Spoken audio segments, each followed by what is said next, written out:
Hey guys, here we are on day 5 of Marvel Madness, which brings us to the second Marvel film of 2011, Captain America the First Avenger.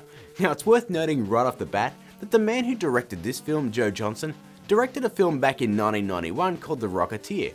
A very underrated film in my opinion. I highly recommend seeing it, and if you have seen it, you can get the sense of why Marvel gave him the job here. Captain America is really the first character in the MCU that wasn't a hard sell for Marvel. He's well established, easily recognizable, and accessible. So what do? Put him in a 1940s period film. At this point, Marvel is pretty much saying, we know what we're doing, just wait and see. And that's one of the biggest reasons why films in the MCU work as a whole. They have a plan and they are sticking to it. They didn't try to modernize the origin or update it because they knew it worked. So let's talk about the good and the bad, starting with the good. Chris Evans is brilliant as Captain America. He shakes off those shitty Fantastic Four films like they never happened and fully embraces the straight-laced heart of gold Steve Rogers, and he's an absolute pleasure to watch. In fact, the performances across the board are fantastic. Hayley Atwell as Peggy Carter is a particular standout. The film captures that whole look and feel of the 1940s retro pulpy sort of thing so damn well, and like I said before, Marvel knew exactly what they were doing when they hired Joe Johnston, because it really feels like they saw The Rocketeer and said, we want that.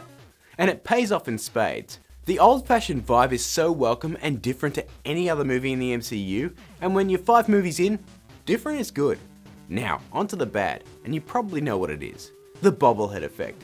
In some scenes before he's transformed, Chris Evans' head is grafted onto a skinny body or they shrunk his body down, and in many scenes, it looks terrible. That really took me out of the movie, and it's weird because in a few scenes, it's a flawless effect. But in just 2 or so shots, weird.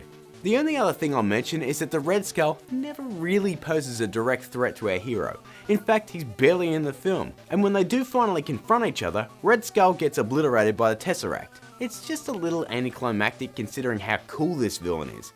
I just wanted to see them have another great villain like Loki.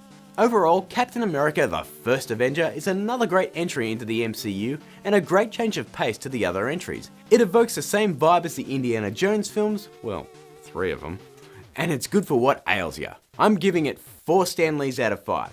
So guys, what do you think of Captain America the First Avenger? Let me know down in the comments or on my Twitter or the Facebook page. If you're new here, throw a shield at that subscribe button. We still have 6 more films left in Marvel Madness, and yet again I'll see you tomorrow with 2012's The Avengers.